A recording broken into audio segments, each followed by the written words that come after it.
దేవునికి మహిమ కలుగును గాక. గత రాత్రి చెప్పాను తామర పుష్పం గురించి కొన్ని విషయాలు చెప్తానని. మరి అందరికీ వినటానికి కొంచెం ఇష్టంగానే ఉందా? చెప్పచ్చు అంటారా?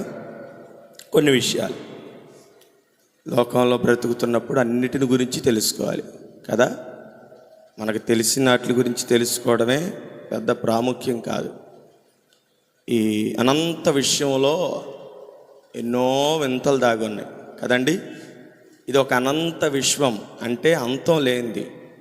దీని కొన ఎక్కడుందో తెలియదు. ఈ అనంత విశ్వంలో ప్రతి చిన్నది ప్రతి పెద్దది, కంటికి కనిపించేది కంటికి కనిపించింది. భూమి మీద జీవంతో బ్రతుకుతున్న ప్రతి మానవుడికి ఎన్నో గొప్ప విషయాలు నేర్పిస్తున్నాయి కదా.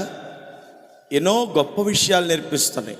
మనం అనుకుంటాం మానవ జీవితం గొప్పదండి, మానవ జీవితం గొప్పది, ఆ మానవ జన్మెత్తడమే గొప్ప వరం అనుకుంటాం కదా. మానవ జీవితం గొప్పది, 100% గొప్పది. సమస్త జీవులకు ఉన్నటువంటి నిర్మాణము, మానవునికి ఉన్న నిర్మాణము చాలా ప్రత్యేకమైనది, చాలా విశేషమైనది కదండి. జీవులకు మానవులకు దేవుడు చాలా ప్రత్యేకతలు పెట్టాడు. కానీ వాటికున్న విధానం మానవునికి ఉన్న విధానం చాలా వ్యత్యాసం. ఎందుకంటే మానవుడు తన స్వనీతితో బ్రతుకుతుంటే సృష్టిలో ప్రతి ఒక్కటి మాత్రం దేవుని ఆజ్ఞ చేత బ్రతుకుతుంది కదండి. మనుష్యుడికి ఉన్నది గుణం ఏంటంటే ఎప్పటికప్పుడు స్వనీతి, స్వగర్వం అంటారు కూడా దానిని బట్టి బ్రతుకుతూ ఉంటాడు. అందుకే మనుష్యుడు మానవ జన్మెత్తిన, విలువ కలిగిన జన్మెత్తిన దాన్ని విలువలేని దానిగా మార్చుకుంటున్నాడు కదా. ఈ మానవ జీవితం చాలా విలువైనది. ప్రేమ్ కుమార్ అన్న పాట పాడాడుగా, ఈ జీవితం విలువైనది, నరులారా తిరిగి రండని సెలవైనది. ఈ మానవ జీవితం చాలా విలువైనది. ఎంత విలువైనదంటే ఈ అనంత సృష్టిలో విలువ కలిగినవి, విలువ లేనివి, ఉన్నతమైనవి, అంతటికంటే తక్కువైనవన్నిటిని ఒక ప్రక్కన పెడితే, మానవుణ్ణి మాత్రం ఒక పక్కన పెడితే, వీటిలో విలువైనది ఏదయ్యా అంటే దేవుని దృష్టిలో మానవుడే గొప్పవాడు. ఎందుకంటే దేవుడు మానవుణ్ణి కలగజేసిన విధానంలోనే ఒక ప్రత్యేకత పెట్టాడు. అవునా? అందరికి నా మాటలు అర్థమవుతున్నాయా? మానవుణ్ణి కలగజేసే విధానంలోనే ఒక ప్రత్యేకతను పెట్టాడు. ఏంటా ప్రత్యేకత అంటే మానవునికి దేవుని స్వరూపము, దేవుని పోలిక, దేవుని గుణలక్షణాలు కదండి. అన్నీ ఎవరివి? దేవునివే. అన్నీ ఎవరియే? దేవునియే. దేవునికి ఉన్న గుణము, దేవునికి ఉన్న లక్షణము, దేవునికి ఉన్న స్వభావం మానవులో పెట్టాడు. కీర్తనకారుడు ఒక చోట అంటాడు, దేవదూతల కంటే లేకపోతే ఆయన దేవుని కంటే కొంచెం, అన్నిట్లో కాదు కొంచెమే, ఆ కొంచెమే తక్కువగా పెట్టాడు. ఈ తక్కువగా పెట్టి మానవుడిని ఏం చేయమన్నాడు తెలుసా?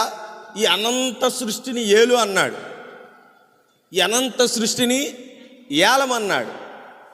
మానవునికి సృష్టినంతా దేవుడిచ్చి దీనిని పరిపాలన చేయి, ప్రభువుగా ఉండు, రాజుగా అధిపతిగా ఉండి ఏలు అని చెప్పి దేవుడు మానవుణ్ణి నిర్మించి మానవుణ్ణి కలగజేసి మానవుణ్ణి పెడితే, మానవుడు ఏం చేశాడు తెలుసా? తన అజ్ఞానంతో ఏలవలసిన వాడు దానికి బానిసైపోయాడు. ఏలవలసిన వాడు దానికి బానిసైపోయాడు. ప్రభువుగా ఉండవలసిన వాడు దాసునిగా మిగిలిపోయాడు. ఎందుకయ్యా అంటే మానవుడు దేవుని ఆజ్ఞను మీరాడు.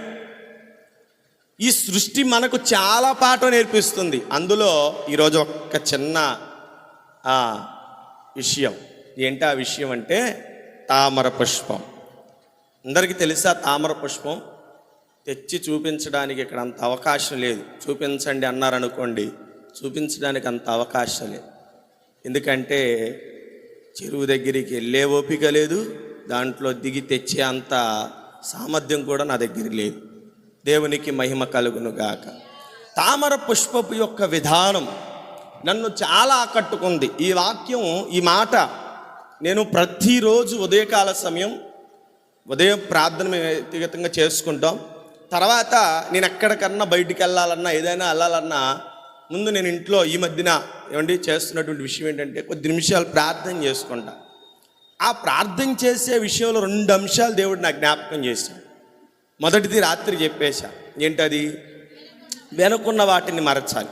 దాంట్లో ముఖ్యమైనది పేతురు రాసిన పత్రికలో 2వ అధ్యాయంలో 22వ వాక్యంలో, 2వ పేతురు పత్రిక 2వ అధ్యాయము 22వ వాక్యంలో, కుక్క తన వాంతికి తిరిగినట్లుగా కడగబడిన పంది ఎక్కడికి తిరిగినట్లుగా అంటే బురదకు మళ్ళినట్లుగా అను సామెతకు వారు సరిపోయిన వారిగా కనపడ్డారని పేతురు భక్తుడు అబద్ధ బోధకుల గురించి మరి తెలియపరుస్తున్నటువంటి విషయం. ఈ మాట నాకు జ్ఞాపకం చేశాడు. కుక్క వాంతికి తిరిగినట్లుగా. లోకంలో ఒక పద్యం ఉంది. ఏం పద్యమో తెలుసా? కనకము సింహాసమున సునకమును కూర్చుండబెట్టిన వెనకటి గుణమేళ అని. దానికి విలువైన వజ్రాలతో లేదా మేలిమి బంగారంతో సింహాసనం తయారు చేసి పెట్టిన కుక్కకున్న గుణం ఏంటో తెలుసా? కుక్కకున్న గుణం ఏంటో తెలుసా? దాని వెనకటి గుణాన్ని మర్చిపోదంట. ఏంటా వెనకటి గుణం? ఇప్పుడు కుక్కకి సింహాసనం వేసి కూర్చోబెట్టాం అనుకోండి, అదే పద్యం. కనకము సింహాసమున సునకమును కూర్చుండబెట్టిన వెనకటి గుణమేళ అని. సింహాసనము తయారు చేసి వజ్ర వైడూర్యాలు దాన్ని కమర్చిపెట్టి, ఇదిగో సునకమా నువ్వు విందుండి ఘనత పొందని చెప్పి సునకమును కూర్చోబెడితే సునకానుకున్న గుణం ఏంటో తెలుసా? మలినాన్ని తినటానికి బరిగెట్టిద్ది. అది అంటే చెప్పాలి కదా, మలినాన్ని తినటానికి బరిగెట్టిద్ది. అంటే విసర్జించిన దాన్ని తినటానికి బరిగెట్టిద్ది. ఇంకా బహిరంగంగా చెప్పాలంటే ఏరిగిన మలాన్ని తింటది. అది తినటానికి వెళ్ళిద్ది. దాని స్థానం ఎక్కడా?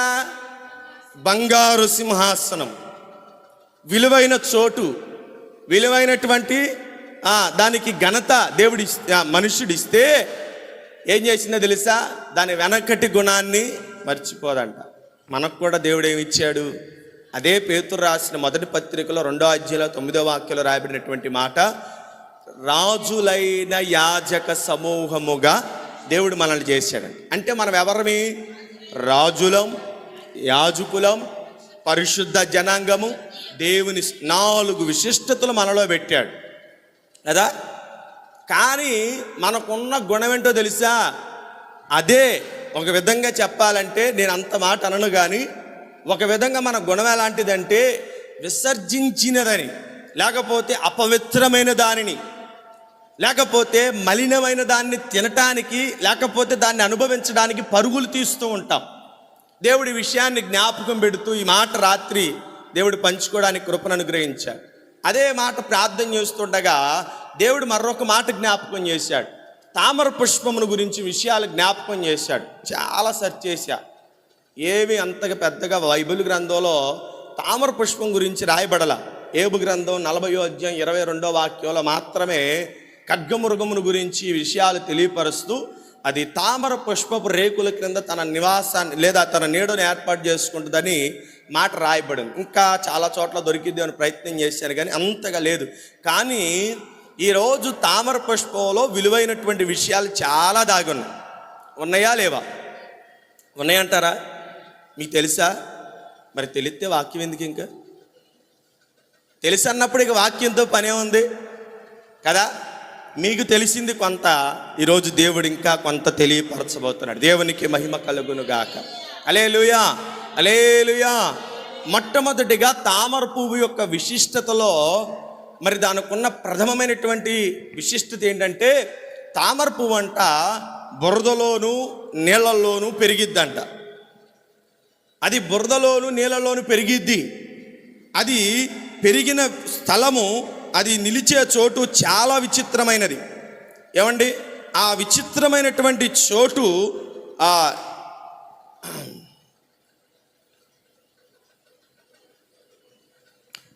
పవిత్రమైనటువంటి చోటు అది బురదలోను నీళ్ళలోను పెరిగింది. ఇది దేనికి సాదృశ్యమో తెలుసా? ఒక మనిషి పవిత్రమైనటువంటి జీవితానికి ఇది సాదృశ్యం. ఎలా పవిత్రమైనటువంటి జీవితానికి సాదృశ్యం అంటే, ఒక మనుష్యుడు లేదా దేవుని ప్రజగా మార్చబడినటువంటి మనుష్యుడు, భక్తుడు లేకపోతే విశ్వాసి ఈ లోకంలో ఈ లోకపు యొక్క ఈ యొక్క సహవాసంలో పెరుగుతూ అతడు జీవించే విధానాన్ని ఇది జ్ఞాపకం చేస్తుంది కదా. మనం ఎక్కడ జీవిస్తున్నాం? లోకంలో జీవిస్తున్నాం. ఈ లోకం అంతా ఏంటో తెలుసా? ఒక బురదమయం. ఇదొక బురద. ఎంత బురదో, ఎలాంటి బురదో చెప్పమంటారా? ఎంత అపవిత్రమైనది, ఎంత అశుద్ధమైనటువంటి బురదో తెలుసా? ఈ బురదకున్నటువంటి గుణం అంటుకుంటే వదిలిపెట్టదు. పాపం కూడా అంతే. పాపముకున్న గుణం ఏంటో తెలుసా? అంటుకుంటే వదిలిపెట్టదు.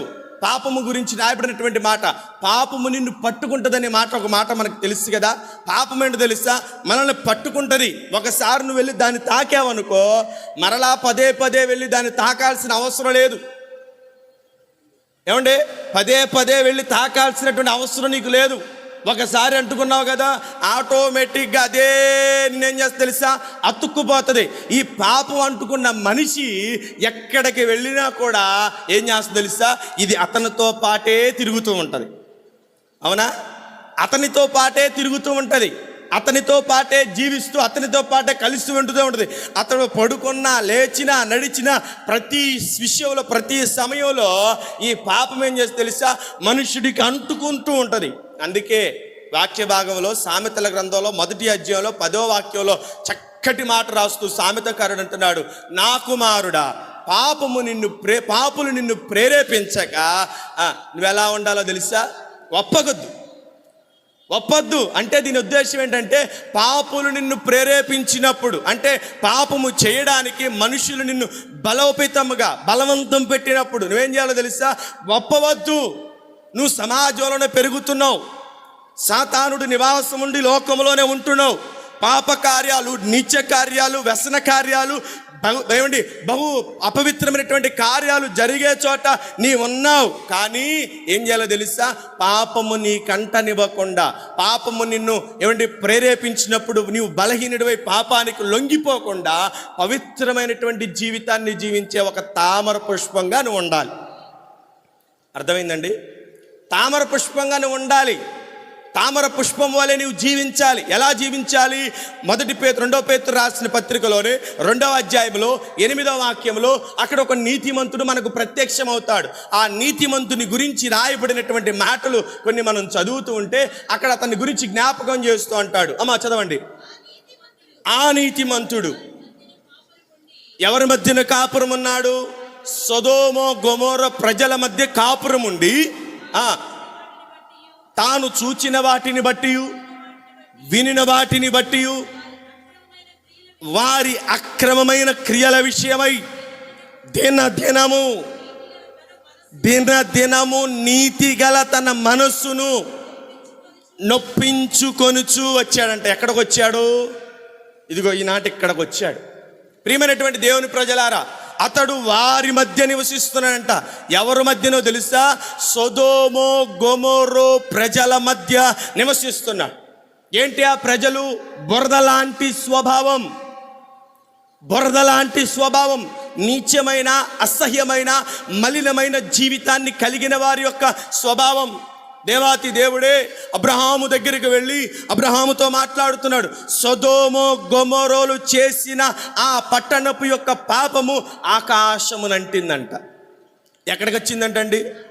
అంటే వారి యొక్క పాపపు స్థితి, నీచ స్థితి, అసహ్యమైన స్థితి, వారి యొక్క పాప భ్రష్టమైనటువంటి జీవితం ఎంత ఎత్తుకెళ్ళిందంటే, దేవుడు స్థానముగా, సింహాసనముగా ఏర్పాటు చేసుకున్న దేవుని సింహాసనమైనటువంటి ఆకాశమును తాకిందంట.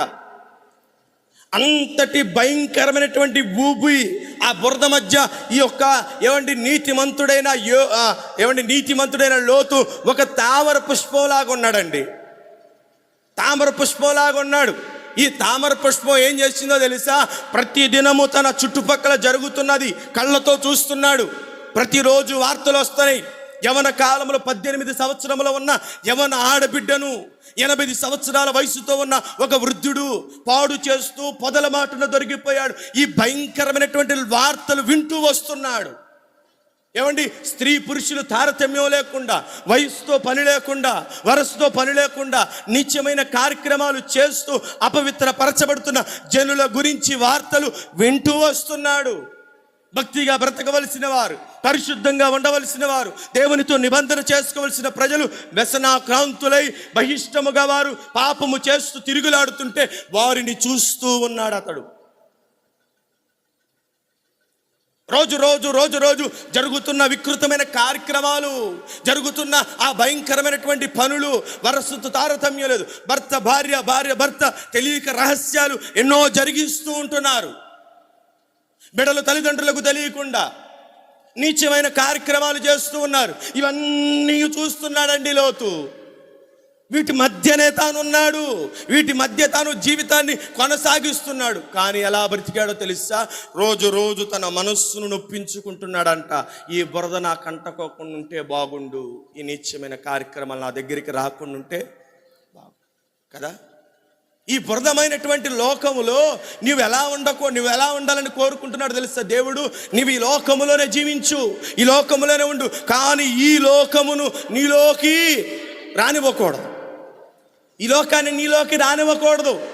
ఈ లోకము, ఈ లోకపు యొక్క సంగతులు, ఈ లోకపు యొక్క వార్తలు, ఈ లోకపు యొక్క కార్యక్రమాలు నీలోకి రానివ్వకూడదు. ఎందుకోసమో తెలుసా? లోకము తీర్పుడు ఎలా ఉందో తెలుసా? భర్తకు తెలియకుండా భార్య రహస్యంగా ఏం చేస్తుందో తెలుసా? ఈ ఫోన్ అనే మహిమ్మారిలో పడి ఆమె ఏం చేస్తుందో తెలుసా? భర్త డ్యూటీకి వెళ్ళడం, భర్త పనికి వెళ్ళడం, ఈమె రహస్యంగా ఇంట్లో కూర్చొని ఫోన్లో చాటింగ్ ప్రారంభించి ఏం చేస్తుంది? రోజు సంగతులు పెరుగుతున్నాయి, విషయాలు పెరుగుతున్నాయి, బంధాలు బలపడుతున్నాయి, కోరికలు ఇష్టాలు మొదలవుతున్నాయి. వారిలో మధ్యలో ఒక ప్రేమ మొలక ఏమైంది? చిగురించడం ప్రారంభించి. ఎప్పుడు?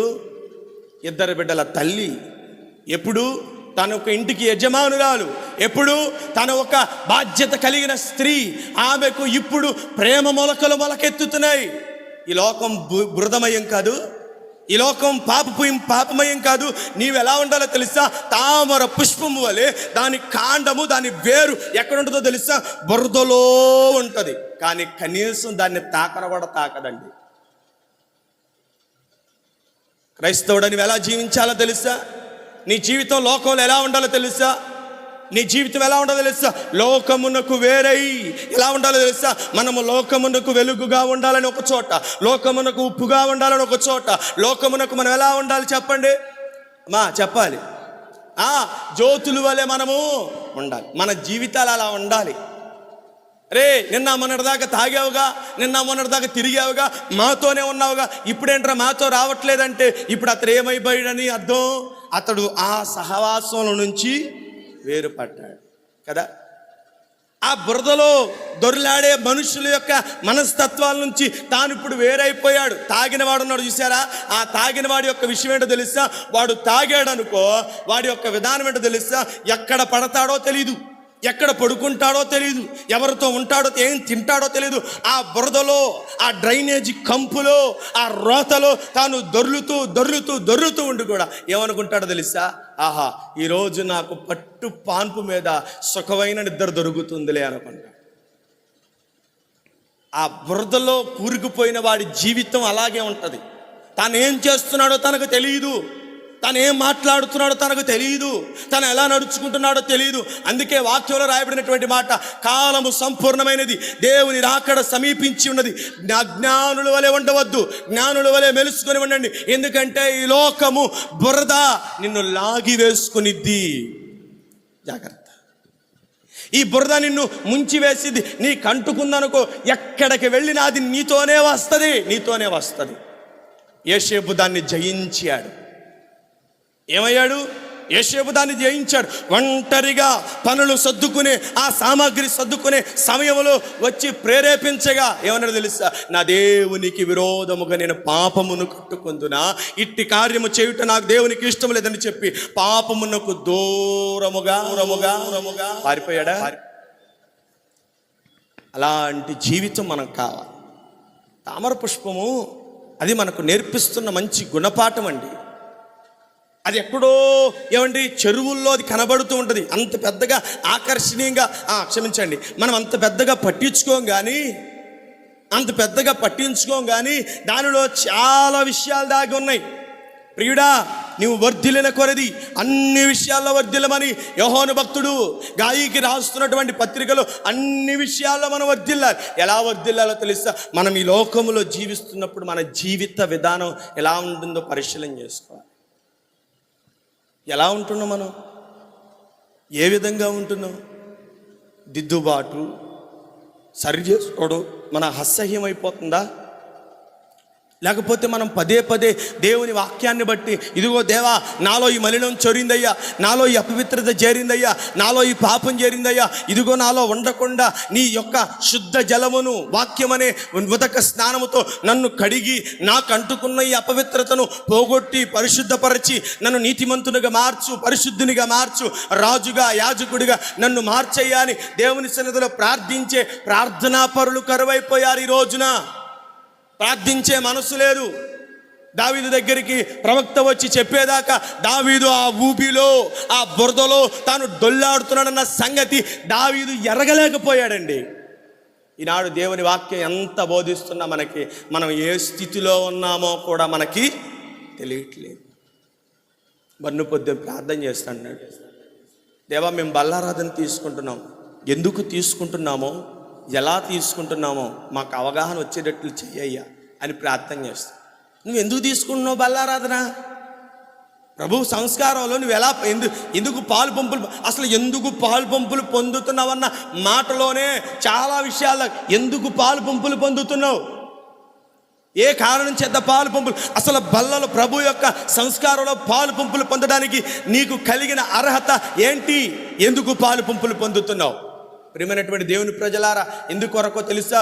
మనము ఆయన రాకడ వరకు మనము పరిశుద్ధులముగా జీవించుట కొరకు ఈ లోకపు మాలిన్యము బురదలో మనము ఊపిలో ఉంటున్నా కూడా పాపము మనలోనికి చేరకుండా, పాపం మనల్ని తాకకుండా, పాపం మనల్ని చేరకుండా ఉండాలంటే పరిశుద్ధమైన దేవుని యొక్క రక్త మాంసములు మనకేం చేస్తుందో తెలుసా? కంచిగా నిలబడతాయి, కంచిగా నిలబడతాయి, మనల్ని కాపుదలిస్తాయి. ఇదిగో ఈ బురద, ఈ అపవిత్రత నిన్ను చేరే ఆ సమయంలో ఈ ప్రభు పరిశుద్ధమైనటువంటి ఈ యొక్క రక్త మాంసములను ఏం చేస్తా తెలుసా? ఇదిగో నీలో ఉన్న ప్రతి కల్మషమును కడిగి ఈ పాపమునకు నిన్ను చేరనివ్వకుండా నీకు అడ్డుగా నిలబడుతూ ఉంటుంది. ఎందుకు తీసుకుంటున్నామో కూడా అవగాహన లేనటువంటి విషయం ఏమండి, అవగాహన లేకుండా మనుషులు ప్రభు సంస్కారంలో పాలు పంపులు పొందుతున్నారు. ఎందుకు తీసుకుంటున్నావు? నిన్ను కాపాడుతుంది దేనిలో నుంచో తెలుసా? ప్రస్తుతము ఇది చెడు కాలమని పౌలు భక్తుడు గలతీలకు రాసిన పత్రికలు, ఇది చెడు కాలం, ఇది పాపకాలం, ఇది భ్రష్ట యుగం. ఈనిలో నువ్వు కాపాడబడాలంటే, ఈ మలినము నిన్ను చేరకుండా ఉండాలంటే, ఈ అపవిత్రత నిన్ను తాకకుండా ఉండాలంటే, నీవు తామర వృక్షము వలె నువ్వు పైకెదిగి నీ జీవితాన్ని పవిత్రంగా కాపాడుకోవాలంటే నిన్ను కాపాడేదేంటో తెలుసా? ఒకే ఒక్కటి, యేసు ప్రభువారి రక్త మాంసములే తప్ప మరేదియో లేదు. మన నీతి, మన భక్తి మనల్ని ఎంత మాత్రం లోకపు యొక్క పాపపు యొక్క ఇచ్చ నుంచి మనల్ని కాపాడదు. నేను భక్తి చేస్తున్నానుగా, బాగా ప్రార్థన చేస్తాను, బాగా ఆరాధన చేస్తాను, బాగా పాటలు పాడతాను, బాగా వాక్యం చెప్తాను, అన్ని బాగానే ఉన్నాయి నా జీవితంలో, ఇక నాకు తిరుగులేదు, పాపం నా దరిచేరదు అని ఒకవేళ గర్వపడుతూ నీకున్న భక్తి గర్వాన్ని బట్టి ఒకవేళ నువ్వు జీవిస్తున్నావేమో, జాగ్రత్త, నీ భక్తి నిన్ను రక్షించదు. నీ స్వనీతితో చేసే భక్తి నిన్ను రక్షించదండి. నీవు అనుకునే భక్తి నిన్ను రక్షించదు. ఈ మాట చెప్పాలండి, నీవు అనుకునే భక్తి నిన్ను రక్షించదు. అర్థమైందా? నీవు అనుకునే భక్తి ఈ పాపలోకంలో నుండి నిన్ను పరిశుద్ధ లోకానికి చేర్చాలంటే నీ భక్తి నీకు సరిపోదు, నీ భక్తి కాదు. దేవుడు ఎదుట నీవు భక్తి కలిగి జీవించే విధానంలో పౌలు భక్తుడు రాస్తున్నాడు. దేవుని ఎదుట మన భక్తి ఏదనగా దేని గురించి కాదండి, వదిలేండి, నేనే జ్ఞాపకం చేస్తానండి, వదిలేసేయండి. చూడండి ఏమండి, ఏంటి దేవుని ఎదుట నిజమైన భక్తి ఏది? మనం ఎవరి గురించి ప్రార్థన చేయాలి, ఎవరి గురించి మొరపెట్టాలి, అవగాహన వచ్చిందా? మన దేవుని ఎదుట భక్తి ఏంటి? మనం చేసే భక్తే కరెక్ట్ అనుకుంటాం. 2 రూపాయలు కానుకేసాం లేదా 10 రూపాయలు కానుకేసాం, ఎంత భక్తి పరున్నో. దేవాలయంలో ఆ యొక్క పేద విధవరాల్ని దేవుడు చూసినట్లుగా ఈ సంఘంలో సేవకుడు నన్ను చోట్ల నేను వేసే కానుకను చోట్ల, నేను ఇచ్చే దశమ భాగాల చోట్ల, నేను ఇచ్చే అర్పణలు చూడట్ల, నా కానుకల గురించి చెప్పట్ల, నా దశమ భాగాల గురించి చెప్పట్ల. ఈ మందిరంలో ఇచ్చే కంటే, ఈ మందిరంలో ఉండే కంటే, ప్రియమైనటువంటి దేవుని ప్రజలారా, నీవు ఈ లోకములు ఎలా ఉండాలో తెలుసా? పరిశుద్ధమైన జీవితాన్ని నువ్వు జీవించు. పరిశుద్ధమైన జీవితం నీకు ఎప్పుడు వచ్చింది? ఎలా ఉంటే వచ్చింది? ఎలా మంచిది. అలాగే దేవునికి స్తోత్రం కలుగునుగా. ఎలా ఉంటే మనకు పరిశుద్ధమైన జీవితం వచ్చింది? ప్రియమైనటువంటి దేవుని ప్రజలారా, అక్కడ లోతు గురించి రాయబడినటువంటి మాట, తాను చూచిన దానిని బట్టి, విన్నదాన్ని బట్టి అతడు మనస్సున నొప్పించుకొనుచు వచ్చాడు. ఏం చూస్తున్నాడు? ఆనాడు లోతు ముందు అనేక దృశ్యాలు ఉన్నాయి. పురుషులు, స్త్రీలు ఏమండి కామ వికార చేష్టలు చేస్తూ గడుపుతున్నారు వాళ్ళు. ఏమండి వరసతో పని లేదు, వయసుతో పని లేదు. రకరకాలుగా మనుషులు తమకు నచ్చినట్లుగా నీచమైన కార్యక్రమాలు చేస్తూ ఉన్నారు. ప్రియమైనటువంటి దేవుని ప్రజలారా, ఆనాటి లోతు కాలంలో ఉన్నట్లుగా ఈనాటి కాలంలో కూడా మనుషుల యొక్క ప్రవర్తనలు మారిపోయాయి, మనుషుల యొక్క ఆలోచన తీరు మారిపోయింది, మనుషుల యొక్క నడవడిక మారిపోయింది. అంత పాపమును వెక్కసపరిచే, పాపమును వెళ్ళగెక్కే జీవితాన్ని జీవిస్తున్నారు. పాము కూరలో విషమున్నట్లుగా ప్రతి వాని మనస్సుల్లో తలంపుల్లో పాపము పెరిగిపోతున్నది. పాము కూరలో విషం ఉండటం అనేది ఎంత వాస్తవమో, ప్రతి మనుషుని యొక్క తలంపుల్లో, ప్రతి మనుషుని యొక్క ఆలోచనలో పాపము కూరుకుపోయింది, పాపము పేరుకుపోయింది. దాన్ని ఏం చేయాలి? బయటికి వదిలేయి, దాన్ని తీసివేస్తే నీటిలో బురదలో పెరిగిన తామర వృక్షం వలె నీవు కూడా పరిశుద్ధమైన జీవితాన్ని జీవించడానికి నీకు ఆస్కారం ఉంటుంది. లేదా పాపముతో కలిసిపోయి, ఆ యొక్క మలినముతో కలిసిపోయి నువ్వు పెరిగావనుకో, ఏమైంది? నీ జీవితం మలినమైపోయి పాపానికి, పాపులు ఉండే చోటికి నువ్వు చేరతావు. అర్థమవుతుంది నా మాటలు? మనం ఎలా ఉంటున్నాం? మన నడవడిక ఎలా ఉంటుంది? మన జీవిత విధానం ఎలా ఉంటుంది? పరిశీలన చేసుకోవాలి. లోకంలో ఉంటున్నాం కదండి, సహజంగా మనం లోకంలో ఉంటున్నాం కదా. మరి లోకంలో ఉన్నప్పుడు ఎన్ని కామనే కదా, రొటీనే కదా. ఈ రోజులు ఎవరు చేయట్లేదు ఈ తప్పులు, ఎవరు మాట్లాడతలేదు ఈ మాటలు, ఎవరు చూడట్లేదు వీటిని, ఎవరు చేయట్లేదు అని ఒకవేళ వేరే ఒకళ్ళని, వాళ్ళు చేసే వాటిని వీళ్ళు చేసే వాటిని చూసి నువ్వు కూడా వాటికి ప్రేరేపించబడ్డావు అనుకో, నువ్వెవరవో తెలుసా? నీటిలో పెరిగి బురదలో పెరిగిన తామర వృక్షాన్ని కాదు, నువ్వు కలిసిపోయి అంటుకుపోయి దానిలో మలినమైపోయిన మలిన వృక్షాన్ని నువ్వు మారిపోయినావు కదా. మలినమైన జీవితం. కాబట్టి నీ జీవిత విధానం ఎలా ఉందో పరిశీలన చేసుకో. ఎలా ఉంది మన జీవితం? కలిసిపోయామా లోకంతో మనం కలిసిపోయామా? లోకంతో కలిసి జీవిస్తున్నామా? ఆలోచించి. రెండవది ఏంటో తెలుసా? దాని కాండం అంట మెత్తగా ఉండిద్దంట. అర్థమైందా? దాని కాండం మెత్తగా ఉండిద్దంట అంటే సున్నిత స్వభావం. క్రైస్తవుడు కూడా ఎలా ఉండాలి కదా? ఎలా ఉండాలి? సాత్వికంతోనూ, దీనత్వంతోనూ, మృదు స్వభావంతోనూ, వినయంతోనూ మనలో ఉండవలసిన లక్షణాలు ఇవి. కానీ మనం ఎలా బతుకుతున్నాం? గర్వంతోనూ, అసూయతోనూ, ద్వేషంతోనూ, పగతోనూ, కార్పణ్యంతోనూ, పలు విధాలైనటువంటి నీచ కార్యక్రమాలతో ప్రస్తుత లోకంలో మనుషులు జీవించినట్లుగానే క్రైస్తవుల్లో కూడా ఇలాంటివి ఉంటుంది. యేసు ప్రభువు, నేను సాత్వికుడును గనక మీరు ఎలా ఉండాలి? మీరు సాత్వికులుగానే ఉండాలి. నేను తగ్గించుకుని ఉన్నాను కాబట్టి మీరు కూడా ఎలా ఉండాలి? తగ్గించుకునే ఉండాలి. నేను ఈ లోకంలో లోకమునకు వేరుగా, లోకస్తులకు వేరుగా, లోక పద్ధతులకు వేరుగా నేను బ్రతుకుతూ నా జీవితాన్ని నేను ఎలా జీవించుకున్నాను, ఎలా గడిపాను, నువ్వు కూడా అలాగే గడపాలని ప్రభు కోరుకుంటే వాక్యానికి విరుద్ధమైనటువంటి జీవితాన్ని మనం జీవిస్తాం. ఏది తగ్గింపు జీవితం, ఏది మెత్తని స్వభావం? హెచ్కేలు గ్రంథంలో రాయబడింది, మీరు వాక్యము విన్నప్పుడు మీ హృదయాలు ఎలా అయిపోతుంది తెలుసా? గురివిందము వలె మారిపోతున్నాయి అంట. గురివిందం అంటే ఏంటో తెలుసా? కఠినమైనది, కర్కశమైనది, రాతి వంటిది. అది కర్రగదు, అది ఏమండి విరగదు, పగలదు, కఠినమైపోయిద్ది. నువ్వు కఠినుడుగా ఉంటే ఏమండి పవిత్రమైన జీవితాన్ని జీవించలేవు, పరిశుద్ధుడిగా లోకంలో జీవించలేవు. నీలో మృదుత్వం, సాధుత్వం, నీలో తగ్గింపు స్వభావం.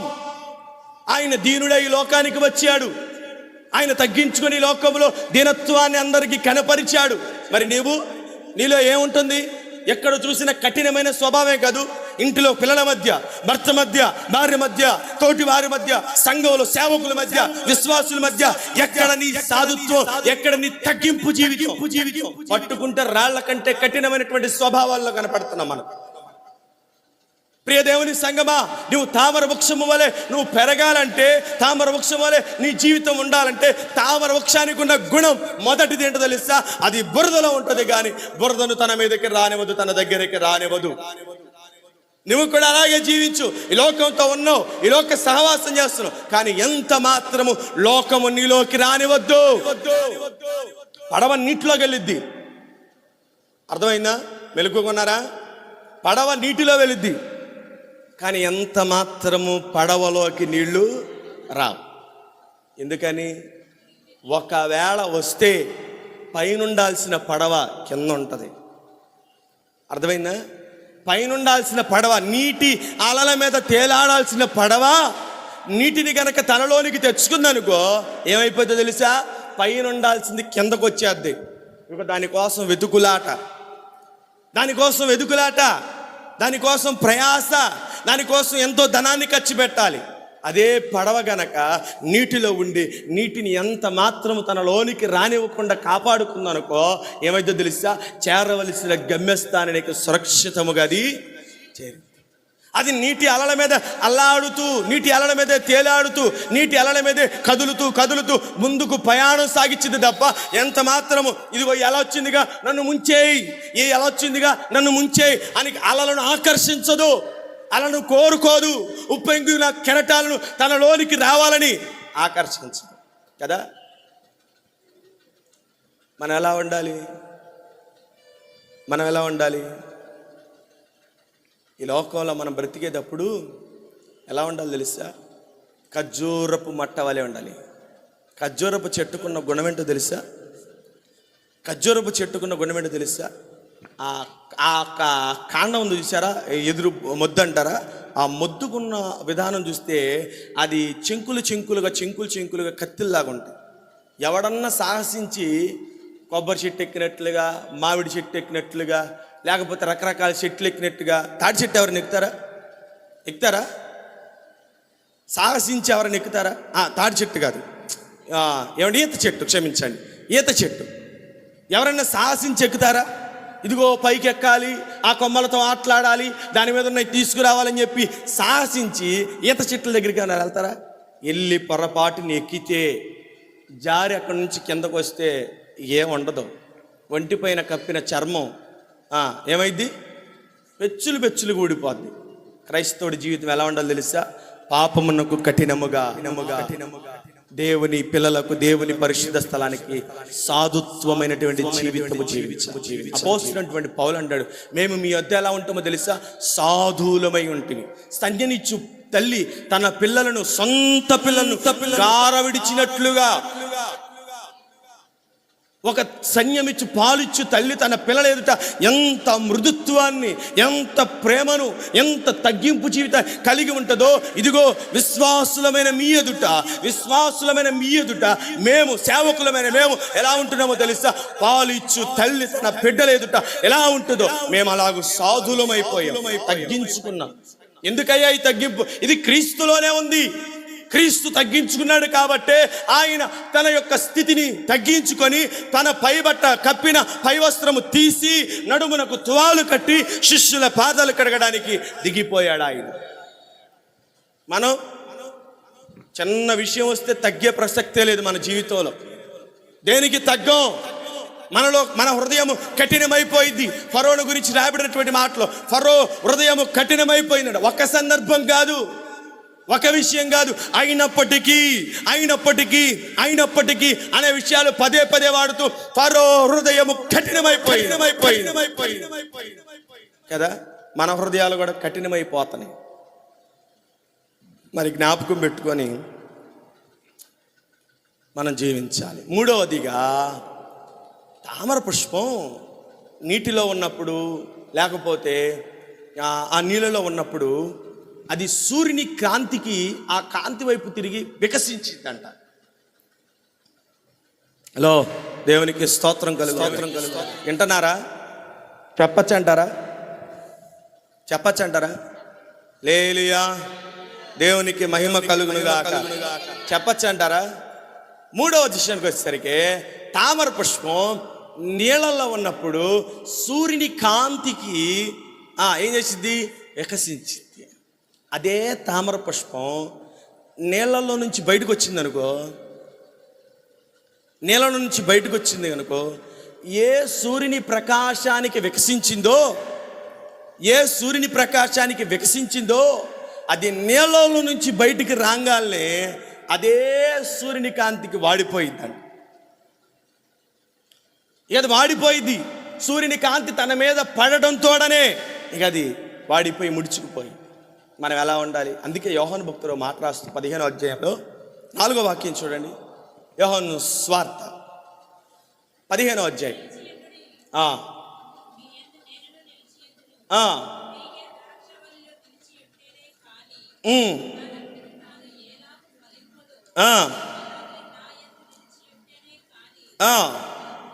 చూడండి, క్రైస్తవుని జీవితం దీనికి మాదిరి ఎలా అంటే, ఇప్పుడు ఈ తామర పుష్పం ఉన్న చోటెక్కడ? నీళ్ళల్లో. ఈ నీళ్ళల్లో ఉన్నంతసేపు అది ఎంత సూర్యకాంతి వచ్చినా, ఎంత వేడొచ్చినా ఆ వేడికి ఆ సూర్యకాంతికి భయపడక ఏం చేస్తా తెలుసా? విచ్చుకుంటుంది. అదే స్థానం మారేసరికి ఏమైందో తెలుసా?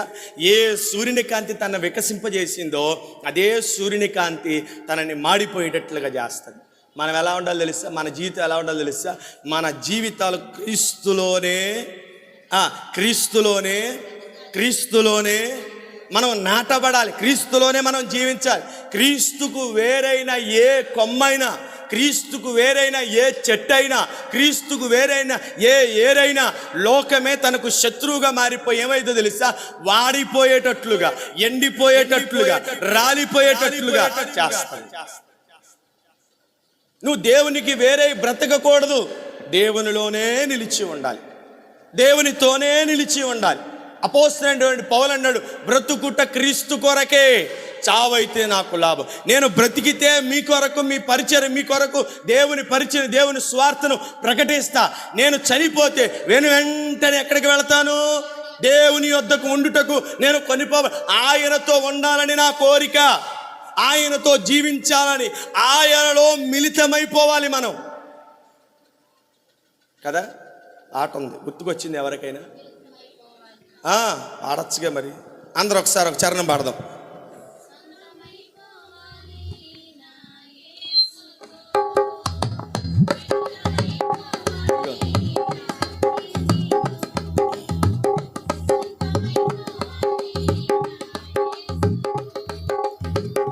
మిళితమైపోవాలి నా యేసుతో, సొంతమై మిళితమై యేసుతో, సొంతమై మిళితమై యేసుతో ఏకమై పోవాలి నా యేసుతో.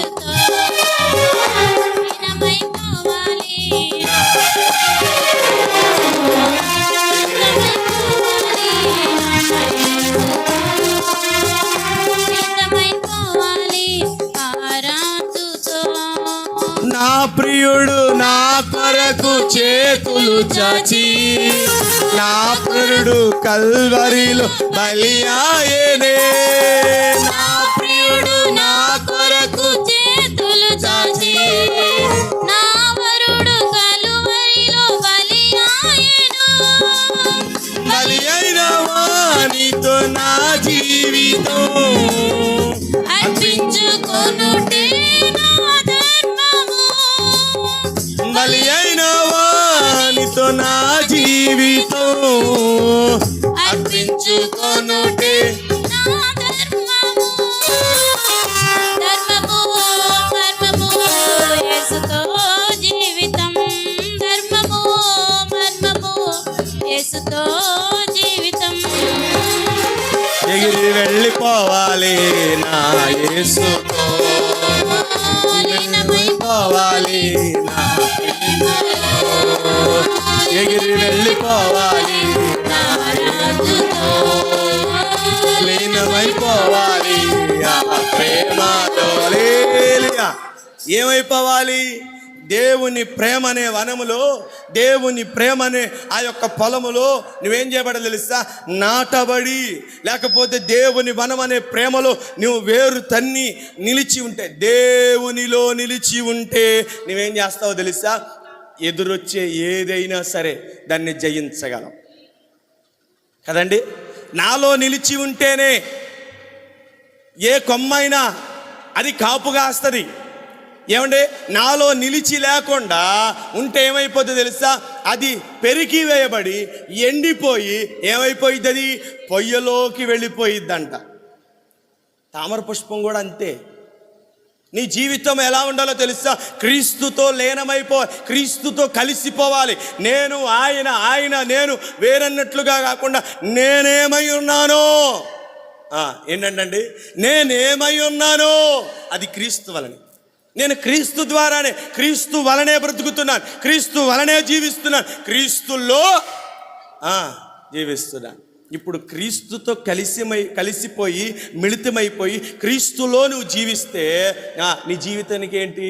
ఎన్ని సమస్యలు రాని, ఎన్ని ఆటుపోట్లు రాని, ఎన్ని ఇబ్బందులు రాని, ఎన్ని కొరతలు రాని, ఎంతమంది శత్రువుల యొక్క ఏమండి గుమ్ము గట్టి, ఏదండి గుంపులు గట్టి శత్రువుల యొక్క దండు నీ మీదకి దిగిరాని కీర్తనాకారుడు అంటున్నాడు, శత్రువులు గుంపులుగా నా మీదికి దిగి వచ్చినను నేను ఏమీయూ భయపడను. ఎందుకు? నీవు నాకు కాపరిగా నేను నీ గొర్రెను నీ మందలో చేర్చబడ్డాను. కాపరిగా నువ్వు నాకున్నప్పుడు, నేను నీ మందలో ఉన్నప్పుడు ఏ శత్రువైనా సరే వచ్చి నన్ను తాకే ధైర్యం చేయగలదా? ఎందుకని? ఆయన నాకు కాపరి, నేను ఆయన నీడలో దాగి ఉన్నా, నేను ఆయన నీడలో ఉన్నాను. ఇప్పుడు నాకు భయం ఏంటి? నరులు నన్ను ఏమీయూ చేయగలరు. ఏం చేస్తారు నన్ను? వారు నన్ను ఏమీ చేయలేరు. శత్రువు ముఖ నా మీద గుంపుగా దిగి నేను నన్నేమీయూ చేయలేరు. ప్రియమైనటువంటి దేవుని ప్రజలారా, ఈ మాటలు జ్ఞాపకం పెట్టుకొని తామర పుష్పాన్ని చూచినప్పుడల్లా మనకు జ్ఞాపకం రావాల్సింది ఏంటంటే, మొదట తామర వృక్షం బురదలో ఉంటుంది, నీటిలో ఉంటుంది, ఎంత మాత్రం తన మీదకి రానివ్వదు. రెండవది చెప్పాలి, కాండము చాలా మెత్తసుది. మనం ఎలా ఉండాలి? గర్వపు స్వభావంతో, గర్విష్ఠులుగా, చీటికి మాటికి కోప్పడేవాళ్ళలాగా, ఏమండి ఎప్పటికీ కయ్యానికి కాలు దువ్విన ఏంటంటే కయ్యానికి కాలు దువ్విన గుర్రంలాగా మనం ఉండకూడదు. ఎప్పటికప్పుడు గుర్రం అంట యుద్ధపు వాసన చూసి ఆహా అనుకుంటే ఆతృతపడినట్లుగా, ఆ యుద్ధ వాసన దూరము నుండి చూచినట్లుగా, యుద్ధ ప్రతికంపన అది దూరం నుంచి విని అది రంకెలు వేస్తూ పరిగెట్టిద్దంట. మనం ఎలా ఉండాలో తెలుసా? మనం ఎలా ఉండకూడదు తెలుసా? యుద్ధానికి కాలు దువ్వే గుర్రంలాగా మనం ఎప్పుడు ఉండకూడదు. అర్థమైందా? కొంతమంది చీటికి మాటికి గొడవలకు లేస్తూ ఉంటారు, కోపతాపాలు వస్తాయి. ఈ మధ్యన ప్రేమ్ కుమార్ అన్న తెగ ఫోన్ చేస్తున్నాడు మాకు. ఏమండి అలా ఉండకూడదు. మన జీవితాలు ఎలా ఉండాలి? ఎప్పటికప్పుడు ప్రేమ, అనురాగం, ఆప్యాయత. అసలు మిమ్మల్ని చూడంగానే ఏం గుర్తుకు రావాలో తెలుసా? అబ్బా వీరు ఆరాధించే దేవుడు అచ్చము ఇలా ఉంటాడండి అనుకోవాలి. క్రీస్తు స్వారూప్యము నాలో ప్రతిబింబించు వరకు అన్నాడు పౌలు భక్తుడు. ప్రతిబింబించడం అంటే ఏంటి? ఆయనలాగా మేకప్ వేసుకోవడం, నసలు వెంట్రుకలు కట్ చేసుకోవడం, మూతుకున్న ఎంటికలు పెంచుకోవడం, గెడ్డం పెంచుకోవడం, తల పెంచుకోవడం, ఎలాడే గొడ్లేసు, ఇవి కాదు క్రీస్తు స్వారూప్యం ప్రతిబింబించడం అంటే. క్రీస్తు గుణ లక్షణాలు నీలో కనపడాలి, క్రీస్తు స్వారూప్యం నీలో గుప్పడాలి. క్రీస్తు యొక్క స్వారూప్య గుణము, ఆ యొక్క లక్షణము నీలో కనపడితేనే క్రీస్తు నీలో ప్రత్యక్షమవుతాడు. అంతేనా? అంతేగాని నేను యేసులాగా ఉండాలి, యేసుతోనే ఉండాలని పాట పాడింది ఒక ఆమె.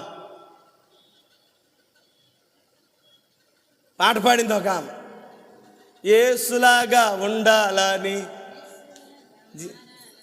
నా ఆశయా, నన్ను యేసు వలె మార్చుట పంపబడిన వాడ ఇప్పుడే దిగి రమ్మయ్యా. నన్ను యేసు వలె మార్చుటకు పంపబడిన వాడ ఇప్పుడే దిగి రమ్మయ్యా. నాలో నీవు, నీలో నేను, నాలో నీవు, నీలో నేను కలసి ఉండాలయ్యా. మనం కలసి ఉండాలయ్యా, కలసి ఉండాలయ్యా, మనం కలసి ఉండాలయ్యా. పరిశుద్ధాత్ముడా యేసు పంపిన వాడవు నీవేగా. పరిశుద్ధ ఆత్ముడా మనల్ని మార్చేది ఏంటో తెలుసా? పరిశుద్ధాత్మ మనలో ఉంటే క్రీస్తు వలె మారుస్తాడు. మరి పరిశుద్ధాత్మకు మనం చోటిచ్చేవారుగా ఉంటున్నామా? కదా, చోటిచ్చేవారిగా ఉండాలి. క్రీస్తు స్వారూప్యము నీలో గుప్పడాలి. దేవునిలో మనం నిలిచి ఉంటేనే మన జీవితం ఫలవంతంగా ఉండిద్ది. ఈ మాసం గుర్తుపెట్టుకో, నీలోనికి పాపం రాకూడదు. నీ యొక్క జీవిత విధానం, నీ మనస్సు, నీ స్వభావం ఎలా ఉండాలో తెలుసా? మెత్తని మృదువైన స్వభావం కలిగి ఉండాలి. మూడవదిగా ఎలా ఉండాలో తెలుసా? ఆయనలో నిలిచి ఉండే స్వభావాన్ని మనము కలిగి ఉండాలి. ఈ 3 లక్షణాలు ఎవరైతే కలిగి ఉంటారో, ఎవరైతే ఈ 3 లక్షణాలని అన్వయించుకొని జీవితాన్ని గడుపుతారో, తామర వృక్షము ఏం చేయబడుతుందో తెలుసా? లాస్ట్గా ఆరాధన స్థలములోనికి ఎక్కడికి చేరిద్దో తెలుసా? ఎక్కడికి వెళ్ళిద్దో తెలుసా? వీటిని ఎక్కువగా పూజా సామాగ్రిలో పెడతారు, తెలుసు కదా. ఆరాధించే చోటికి వెళ్ళిద్ది అది. ఇది తన స్థితిని జాగ్రత్తగా కాపాడుకుంటూ, తన స్థితిని జాగ్రత్తగా భద్రపరుచుకుంటూ, ఎక్కడ ఉన్నదో అక్కడ తన జీవితాన్ని భద్రంగా కాపాడుకుంటూ ఉంటే, అది చివరాఖరికి కోయబడిన వెంటనే ఎక్కడికి వెళ్ళిందో తెలుసా? ఆరాధన చోటికి, దేవుని పాదాల దగ్గరికి చేరు. మన జీవితాలు కొయ్యబడంగా ఎక్కడ ఉండాలి తెలుసా? ఉంటే ఆయన పాదాల దగ్గర ఉండిపోవాలి. వెళ్ళిపోతే నేరుగా ఆయన పాదాల దగ్గరికి వెళ్ళిపోవాలండి. యోహాను భక్తుడు దర్శనములు వెళ్ళి ఆయనను చూచుట తోడని ఆయన పాదముల యొద్ద చచ్చిన వాని వలె పడిపోతిని. ఆయన స్వారూప్యము, ఆయన గుణ లక్షణాలు, ఆయన యొక్క మహిమ తేజస్సు, ప్రకాశమైనటువంటి కోటి సూర్యుల తేజస్సు కంటే మించిన తేజస్సు, ఆ ప్రకాశం ఒక్కసారిగా నా వైపు తిరగాలి. నేను చచ్చిన వాని ఆయన పాదముల యొద్ద పడితినని యోహాను భక్తుడు. నీవు కోయబడంగానే, లేదా నీ జీవితం ఈ లోకములో ముగించిన తోడని ఎక్కడుండాలో తెలుసా? రెప్పపాటు కాలములో మనం ఎక్కడుండాలి? అక్కడ ఉండాలి మన జీవితాలు. అంతేగాని వాడిపోయి పాడైపోయి లోకులందరూ నాశనమైపోయి వాళ్ళందరూ వెళ్ళే చోటుకు నువ్వు వెళ్ళకూడదు. నీ జీవితము వాడి కోయబడిన తరువాత, లేకపోతే నీ జీవితం ముగించిన తర్వాత ఉన్న పాటునే, రెప్పపాటునే నువ్వు ఎక్కడికి చేరాలో తెలుసా? ప్రభు ఉన్న చోటుకి, ప్రభు ఆరాధించబడుతున్న చోటుకి, పరిశుద్ధ స్థలమునకు నువ్వు చేర్చబడాలి. అలాంటి విశ్వాసం, భక్తి, అలాంటి జీవితాన్ని నువ్వు ఈ లోకము కలిగి జీవిస్తేనే నీవు కనుమూసిన వెంటనే ఎక్కడికి వెళతావో తెలుసా? ఆయన దర్శనమును పొందుకుంటావు. జీవించాలి అలా జీవితాన్ని. చిన్న మొక్కే, ఒక చిన్న పువ్వే ఎంత పాఠం ఉందో తెలుసా దాంట్లో? మన జీవితాలను మార్చుకోవడానికి లేదా మనకు బుద్ధి తెచ్చుకోవడానికి, మన జీవిత మార్పుకు ఒక చిహ్నం లాంటిది, ఒక గుర్తు లాంటిది. ఇదిగో తామర వృక్షమోలే నేను పెరగాలి అని ఎవరైనా అనుకోనగలిగితే ఈ 4 విషయాలు జ్ఞాపకం పెట్టుకోండి. మొదట, అది పెరిగే విధానంలో పెరుగుతుంది కానీ ఎక్కడ తనలోనికి బురద రానివ్వదు. రెండవది, తనలో మృదు స్వభావం, కఠినత్వాన్ని కలిగి ఉండదు. 4వది ఏంటో తెలుసా? తాను నిలిచి ఉన్న చోటునే ఉండాలని కోరుకుంటుంది కానీ బయటికి రావాలని ఇష్టపడదు. ఎందుకోసమో తెలుసా? ఎక్కడ తాను నిలిచి ఉందో ఆ సూర్యుని కాంతికి అది వికసించింది. అది తర్వాత కోయబడింది అనుకో, బయటికి రీబడింది అనుకో, ఎక్కమైపోయింది? వాడిపోయి. తర్వాత దాని లక్షణం ఏంటి తెలుసా? కోయబడంగానే నేరుగా ఆరాధన స్థలానికి వెళ్ళిపోవాలి. ప్రభువుతో ఎత్తబడే భాగ్యం మనకు ఉండాలి కదా. కనురెప్ప ముయ్యంగాలనే నేను నా ప్రభువుతో కూడా ఉండాలనే ఆశ మనకుందా? మనం ఆశ కలిగి జీవించాలని ఈ మధ్యాహ్న కాల సమయం ఈ తామర పుష్పము మనకు నేర్పుతుంది.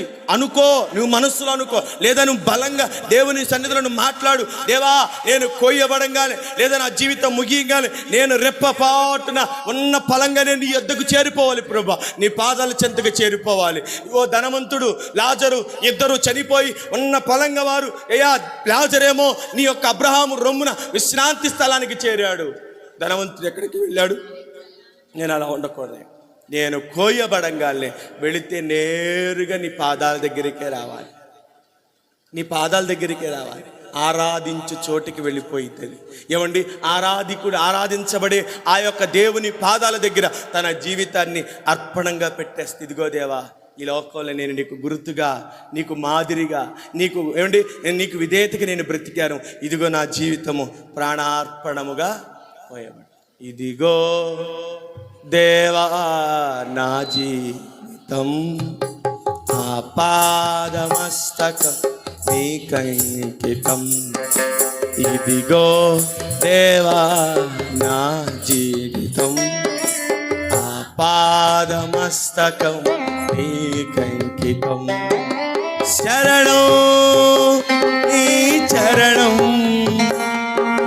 శరణం నీ చరణం, శరణం నీ చరణం, శరణం నీ చరణం. ఇదిగో దేవా నా జీవితం, ఆపాదమస్తకం నీకంకితం. ఇదిగో దేవా నా పాదమస్తకం నీకంకితం. శరణం నీ చరణం, శరణం నీ చరణం,